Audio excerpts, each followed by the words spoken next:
My name is Olin Carter, O-L-I-N, C-A-R-T-E-R, better known as O.B. And I was born January 27th, 1921. I'm 82 years old. So I was born on a farm. I think I was about 6 years old. And there was an old Capital Airlines airplane, I think it was a seaplane. It used to fly right over our farm in what I now realize was a direct line between Detroit and Milwaukee. Every day at about 3 o'clock. And I'd be playing out in the yard and I'd yell up at him to please come down and give me a ride. And I think that's where my initial interest in aviation started. We left the farm, I think, when I was about 7. And it was at a county fair in Ionia, Michigan. And I got a ride in an old Waco taper wing. One of those deals where you pay $1 and you went around the pattern. And I was hooked, absolutely.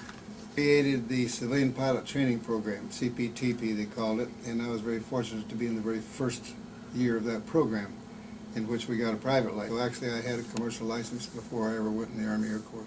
Actually I soloed in a J4 Cub, which was side-by-side, but I also flew the J3 there. And then the following year we flew the Waco UPF-7, which is an open cockpit biplane. A lot of fun. I was just over the hill here in Hemet, California, in primary flying school. I had just finished all of the flying and the academics for primary, and we were awaiting orders to go to basic on December 7th. We didn't know what Pearl Harbor was. Nobody had ever heard of it. I thought, well, we'll make a long diving pass down this canyon towards the ocean and then turn south and go back to San Diego. And went screaming down this canyon. I guess we were clocking along about 350, something like that. And all of a sudden something happened and I didn't know what it was. I thought I'd lost an engine and I pulled up in a hurry and checked the instrument panel. Everything was fine. Then I noticed some fluid streaming past the left wing, or left window. It was hydraulic fluid. And then I looked up front and there was a coil of wire around one of the machine guns. And I looked out the left wing and it had a crease about 6 inches deep. The whole leading edge of the wing and 3 feet of the wingtip was gone. So we got it back and landed. And I had taken out 2 of those high voltage cables of a 3-cable cross-country line.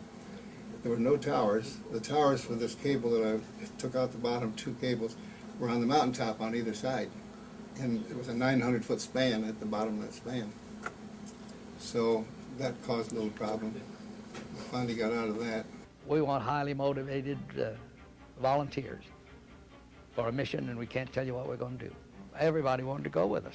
No personnel limitations. You get whoever you wanted. We were picked in Goldsboro and told we were going to join Project Number 9. And we had no idea what that was, and no one told us what it was. One of the men they wanted was 21-year-old Sergeant Gene Peaster from Norco, California. He'd just finished training on P-38 fighters. We felt like we could take that plane apart and put it back together again. We knew it inside and out. Peaster would become crew chief for a 22-year-old pilot from Michigan, Olin O.B. Carter. And the strange thing was I had just been married about a week or so before that, so to volunteer to leave your bride is a little unusual, I guess. She knew my first love was flying. O.B. kissed his wife Norma goodbye and headed for India as part of the 1st Air Commandos. It took Allison and Cochran less than a month to assemble a combat unit with 348 aircraft and 523 men. I met them only first time I got off the airplane in Karachi. I'll never forget it as long as I live. They were there to meet the airplane, and we came off and reached out and shook hands with Allison and then Cochran. I had a musette bag over my shoulder, and in the top of that bag was 2 bottles of scotch. And one of them fell out on the pavement right there, and I was mortified. And Cochran looked down at it and he said, well, aren't you going to get down and lick it up? He said, you know what that costs over here? So we got 30 P-51s. We knew the Allison engine, which was in that P-38, was the same engine in our P-51A. We got, I think, 15 B-25s, and we got 25 or 30 C-47s. We had 100 ambulance planes. We had 100 cargo gliders, and we carried the first helicopters ever in the combat. First time you ever saw a helicopter? Didn't believe it. By December of '43, the 1st Air Commandos had set up 2 air bases deep in the jungles of India. The fighters and light ambulance planes were at Hailakandi, 10 miles away. The gliders and C-47 tow planes were positioned at Lalagat. Gene Peaster was crew chief for O.B. Carter, in their P-51 nicknamed Little Kitten. It was your wife's nickname, so we put Little Kitten on the airplane. Wingate knew his Chindit forces were now protected by American air power. The Japanese interior forces were inferior. And so what he wanted to do is he wanted to leapfrog over the front lines and get about 200 miles to the rear. Then he could start chewing away at the logistics lines. Little Kitten and the other aircraft started softening up the enemy defenses. They were flying missions in preparation for this invasion. They would do damage to the Japanese supply lines, the rail yards and the railroad bridges. They'd take out those with their bombs and machine guns. Cochrane taught us, if you can deliver that bomb low enough and pull out right on the treetops, you avoid getting your own shrapnel. But you increase your accuracy to almost 100%. We thought they were crazy. To illustrate, almost every glider landing in wartime is a crash landing, really, because it's an unprepared surface. The gliders were to land on 2 jungle clearings 200 miles deep into enemy-held territory. And then the men would build 2 airstrips called Broadway and Piccadilly. The next morning, they were on their way through the jungle to fight the Japanese. While Wingate led his Chindits through the jungle, pilots O.B. Carter in Little Kitten and Walter Radovich in a B-25 bomber started prowling Burma. And 2 days after Broadway opened, they hit the jackpot at the enemy's jungle airbase in Schwebo. 60 Japanese aircraft were caught on the ground.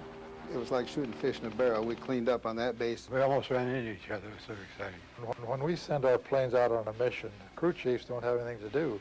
So we go to the radio shack and listen to the pilot-to-pilot conversations. And on this particular day at Schwebo, they were having a field day. We were back on a second mission and did some more damage, and Cochrane wanted to send us out again after dark to try and finish up the job. We never found the target that night. But on the way back from that third mission, the whole country was covered with a smoke haze due to burning of crops. And we couldn't find our home base. And our ground crews, realizing that, took barrels of gasoline and lighted them on fire. We were able to get home that way. I'll never forget that mission. It turns out that until we go to Afghanistan, that is the deepest penetration behind enemy lines that's ever been conducted. Well, we've got a great country. It's one of the things I'm certain it's surely worth fighting for. Our commander in the 1st Air Commando Group was named Phil Cochrane. I think he was a college roommate of the cartoonist Milton Caniff. Milton Caniff wrote the comic strip Terry and the Pirates, and someone in that group, and I'm not so sure but what it was Cochrane himself, was feeding him all the information we were doing. Now, it was so unbelievable that he published it without any changes because nobody would believe it anyway. So we used to write home and tell our families, if you want to know what we're doing, read the funny paper. And then the next letter we'd say Terry and the Pirates, and that kind of got around the censors a little bit. But we were the first ones to do many, many things, and it read like a comic strip, what we did. 20 of them, I counted them. I guess it's sort of like buck fever. I rolled over and went right down through the middle of them and never fired a shot. Made a head-on pass to the whole formation. Now this time I was shooting, but I'm sure I didn't hit anybody. And they raised their noses and shot at me, so again I had a lot of speed. This time I got a little smarter and I crawled up to the right rear and picked out tail end Charlie and went in and shot him down. And then I dove away, and this time 2 of them followed me. But they didn't stay with me very long. And I kind of pulled up a little bit and counted them, and there was 18 left. The Japanese Zero is very, very maneuverable. And we were taught, actually it comes from General Chenault in the Flying Tiger philosophy, make one pass at the enemy, and if you miss, dive away from them and get out of Dodge and come back the next day when you have the advantage. As a young man, when you're 21 years old, you feel sort of invincible. I mean, you know that there's a lot of death and destruction, but you always think it's going to happen to the other guy. I think you can assume that almost all pilots, in a way, they're fighter pilots, have one goal in mind, that's to get into combat. That's where they want to be. And I was no exception. I wanted it, and I would do it over again in a minute.